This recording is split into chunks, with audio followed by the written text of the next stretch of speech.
This video about power supply units, or PSUs, will show you where you can go online and pre-calculate the wattage total of your custom-built computer before you buy everything. Plan your custom build eyes wide open. Consider PSU efficiency, size, modularity, and wattage.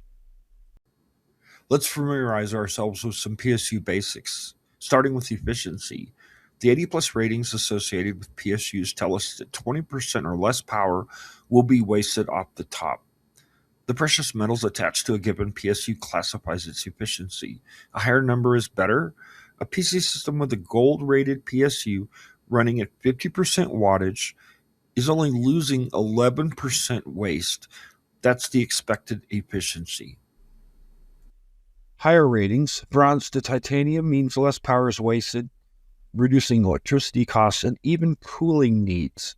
To give you a clear idea of how those efficiency percentages translate into real-world impact, here's a comparison chart. An inefficient computer power supply unit could even cost more than the cost of the power supply in time. That'll give you something to think about. Wasted power is like burning money.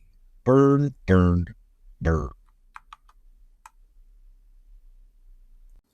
On to PC form factors. PC form means size. Available PC cases and their PSUs adhere to size standards. That's the good news. The most popular size these days that we're using is really ATX. There's actually also an ATX Mini not charted here. PSU sizes are charted here with dimensions in both inches and millimeters. The real takeaway is that for your PC build, choose a PSU that fits into the case. Don't be surprised, like this guy. Modularity and cable management. A modular PSU is one like the one in this picture below. You use just the cables that you need and plug only those in, which is kind of nice. Using a non-modular PSU means that all 10 or so cables are permanently attached, so they end up kind of be a mess to manage. You have to tie them off. In both cases, you have to tie them off. Well, you really don't have to, but you should. The component power cables are either round or flat. I like flat myself. Consider using Velcro ties rather than zip ties. You'll thank me later when you have to saw those zip ties off. On wattage and power requirements, well, the idea is to get a power supply with enough wattage to support all of the connected hardware. Plus, consider potential upgrades and overclocking. On the PSU total wattage calculator, you can calculate your PSU's need using Cooler Master's online wattage calculator. Once you have decided which components are going in, that is, then add about 30% headroom to that number.